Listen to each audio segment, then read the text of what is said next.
నమస్తే అండి. నా పేరు యనమల రాజు, రియల్ ఎస్టేట్ ఎక్స్పర్ట్. ఇప్పుడు హైదరాబాదు నలువైపులా కూడా ఈరోజు హైదరాబాదులోని నలువైపులా ఉన్న ఏ హైవేకి చూసుకున్నా కూడా రియల్ ఎస్టేట్ అనేది కలకలలాడుతుంది.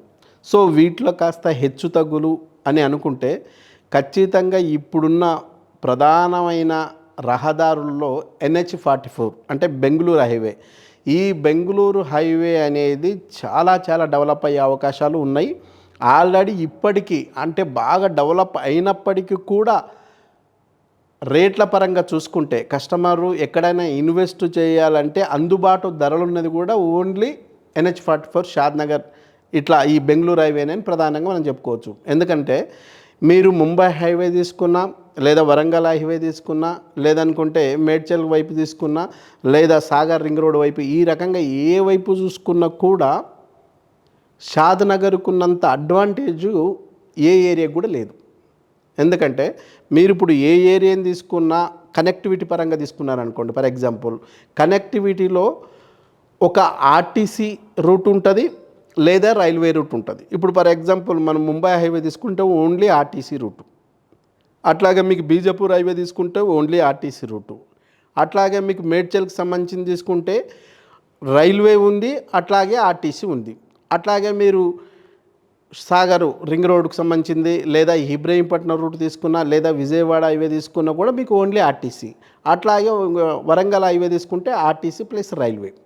కానీ బెంగళూరు హైవే తీసుకుంటే మీకు ఆర్టీసీ ఉంది, రైల్వే ఉంది, ఎయిర్వే ఉంది. అంటే 3 కనెక్టివిటీలు ఉన్న ఏకైక ప్రాంతం ఏదన్నా ఉందంటే అది ఓన్లీ బెంగళూరు హైవే షాద్నగర్.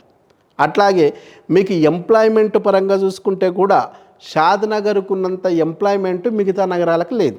ఎందుకంటే అక్కడ మీకు బూరుగులలో దాదాపు 748 ఎకరాలలో ఇండస్ట్రీ ఉంది. అట్లాగే మేకగూడలో మీకు ఇండస్ట్రీ ఉంది, అట్లాగే ఎలికట్టలో మీకు ఇండస్ట్రీ ఉంది, అట్లాగే కొత్తూరులో ఇండస్ట్రీ ఉంది.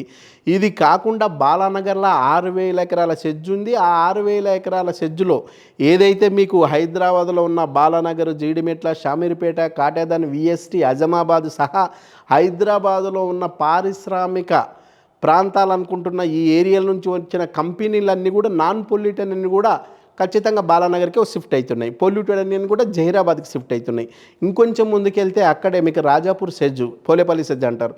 ఆ రాజాపూర్ పోలేపల్లి సెజ్జులో కూడా doctor Reddys, హరబిందో, ఎటీరో, మైలాన్స్, Susan ఫైన్ఫైనా, GVK, GMR లాంటి అన్ని కంపెనీలు కూడా అక్కడే ఉన్నాయి.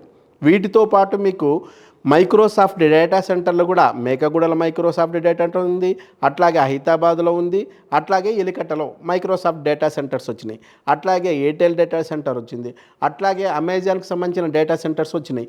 ఇవి కాకుండా జాన్సన్ అండ్ జాన్సన్ కానీ, హెటీరో కానీ, MSL ఫార్మా కానీ, అట్లాగే మనకు నాట్కో ఫార్మా కానీ, ఏషియన్ పెయింట్ కానీ, బల్క్ డ్రగ్స్ కానీ, కోటెడ్ డ్రగ్స్ కానీ, ఇట్లా ఓవరాల్గా చూసుకుంటే వచ్చే ఈ 10 సంవత్సరాల్లో షాద్నగర్ పరిసర ప్రాంతాల్లో దాదాపు 12 లక్షల మందికి కొత్తగా ఎంప్లాయ్మెంట్ వస్తున్న అవకాశం ఉంది. సో ఇంటికి మనం 3-4 కౌంట్ చేసినా దాదాపు 48 లక్షల మంది జనాభా పెరుగుతుంది. వాళ్ళకు దగ్గరపాటు అంటే మనకు ప్రత్యక్షంగా వాళ్ళకు ఉపాధి దొరికితే వాళ్ళ మీద డిపెండ్ అయ్యి పరోక్షంగా బతికే వాళ్ళు ఒక ఎంప్లాయ్మెంట్ ఈక్వల్ టు 10 ఎంప్లాయీస్. అంటే ఒక్క పర్సన్, ఒక ఎంప్లాయీ అక్కడ పెరిగితే దాదాపు ఆయన మీద ఇండైరెక్ట్గా బతికే వాళ్ళు 10 మెంబర్స్ ఉంటారు. అంటే దాదాపు ఆడ 12 లక్షల మందికి జనాభాకు అనుగుణంగా ఉద్యోగాలు వస్తున్నాయంటే ఆ 12 లక్షల మంది మీద ఇంటికి ఒక 10 మెంబర్స్ వేసుకున్న దాదాపు వచ్చే 10-15 సంవత్సరాలలో 1,50,00,000 జనాభా షాద్నగర్లో పెరగబోతుంది. దీంతోపాటు అమ్యూజ్మెంట్ పార్కు, జూ పార్కు లాంటివి కూడా అక్కడే ఉన్నాయి. అట్లాగే సినిమా ఇండస్ట్రీకి సంబంధించిన 500 ఎకరాలు, అట్లాగే ఫిల్మ్ ఇండస్ట్రీతో పాటు మనకు ఉమెన్ క్రికెట్ అకాడమీకి కూడా 50-100 ఎకరాలు కేటాయించారు. మిషన్ భగీరథ వాటర్కి సంబంధించి 100 ఎకరాలు ఉంది. అట్లాగే ఇండస్ట్రీతో పాటు మీకు యూనివర్సిటీలో సింబైసిస్ యూనివర్సిటీ ఉంది, టాటా సోషల్ సైన్స్ యూనివర్సిటీ ఉంది, అట్లాగే సుఖం యూనివర్సిటీ కూడా ఉంది. ఇట్లా మనకి ఎంప్లాయ్మెంట్ పరంగా చూసుకున్నా, ఎంటర్టైన్మెంట్ పరంగా చూసుకున్నా, ఉద్యోగాల కల్పన చూసినా, అట్లాగే హాస్పిటల్ పరంగా చూసుకున్నా, అంటే మౌలిక సదుపాయాలలో ఉన్న అన్నీ కూడా షాద్నగర్ ప్రాంతానికి ఉండడం వల్ల ఆ ఏరియా విపరీతంగా డెవలప్మెంట్ అయ్యే అవకాశం ఉంది. ఇప్పటికి కూడా మిగతా నగరాలతో మిగతా రహదారులతో పోలిస్తే అక్కడ షాద్నగర్లో 6 లక్షలకు కూడా పర్ స్క్వేర్ యార్డ్ వచ్చే అవకాశం ఉంది.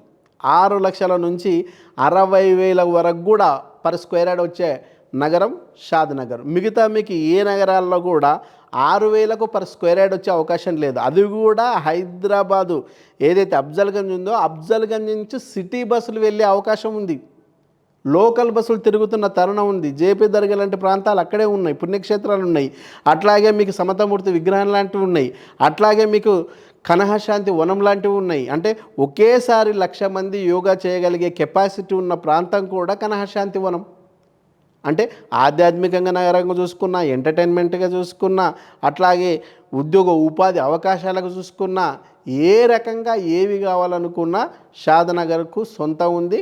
కనెక్టివిటీ కూడా జనరల్గా ఉట్టి ట్రైనే, అంటే మీకు బెంగళూరు, చెన్నై, తిరుపతి పోయే నార్మల్ ట్రైన్సే కాకుండా లోకల్ ట్రైన్ కూడా, అంటే ఎంఎంటీఎస్ కూడా హైదరాబాద్ నుంచి డైరెక్ట్ మహబూబ్ నగర్కి పోవడానికి డబల్ ట్రాక్ లాంటిది కూడా అయిపోయిన తరుణం ఉంది అక్కడ. కాబట్టి షాద్నగర్ అనేది షాందార్ నగర్.